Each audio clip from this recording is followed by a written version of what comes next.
सौंपता हूँ तो उससे पहले मैं आपको एक भूमिका एक उदाहरण देना चाहता हूँ अपनी तरफ से कि दिनांक 29 जनवरी 2017 एक व्यक्ति जिसका नाम मैं आपको आखिर में जाके बताऊंगा, एक व्यक्ति जो अपने घर से ट्रेन में जा रहा था, अपने घर की ओर जा रहा था यूपी के मैनपुरी में। ट्रेन में अत्यधिक भीड़ होने के कारण वह ट्रेन से गिर जाता है। जब उसकी आंखें खुलती हैं तो वो एम्स की इमरजेंसी वार्ड में रहता है। चूंकि ऑपरेशन हो चुका होता है तो व्यक्ति कुछ बोल नहीं पाता और होश में भी नहीं रहता, आधे होश में रहता है। तो उसके पास एक पहला डॉक्टर आता है। तो डॉक्टर पहला आता है तो उसने कहा कि चूंकि ट्रेन से गिरने के कारण आपके लेफ्ट हाथ की 3 उंगलियां हमें काटनी पड़ी। व्यक्ति भाव हो जाता है। 5 मिनट के अंतराल के बाद दूसरे डॉक्टर आते हैं। वो बताते हैं कि हमें आपका पूरा राइट हैंड काटना पड़ गया। उसके बाद 10 मिनट बाद 2 डॉक्टर्स और आते हैं। वो सूचना देते हैं कि हमें आपके दोनों पैरों को काटना पड़ गया। ऐसी स्थिति के बाद व्यक्ति ने कहा मैं तो जिंदा लाश बन गया। आप उसकी मनोस्थिति समझ सकते हैं।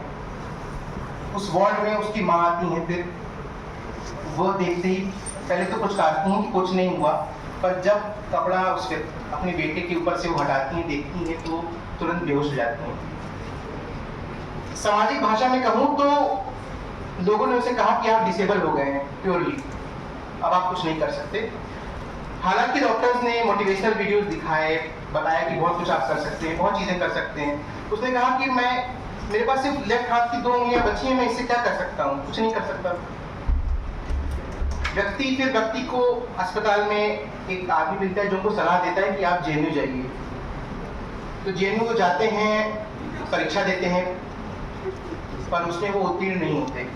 इस बीच वो अपने घर जाते हैं।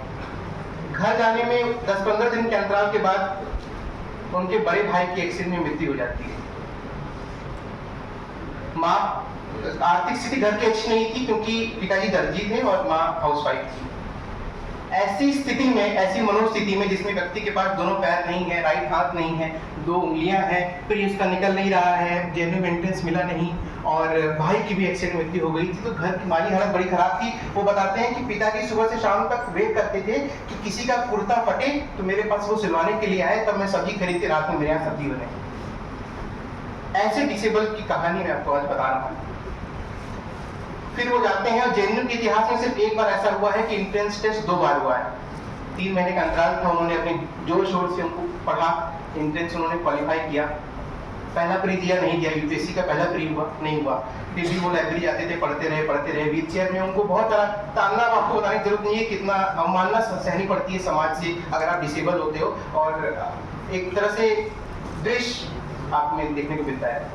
उसके बाद वो व्यक्ति पढ़ता रहा, आगे करता रहा।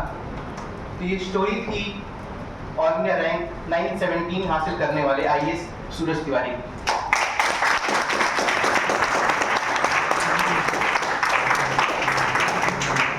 इस विषय की गंभीरता को आप समझ जाएं, इसलिए आपसे कहानी सुनाई गई थी, उदाहरण दिया गया था। अब मैं आगे माइक सौंपना चाहूंगा कल्याणी मैम को।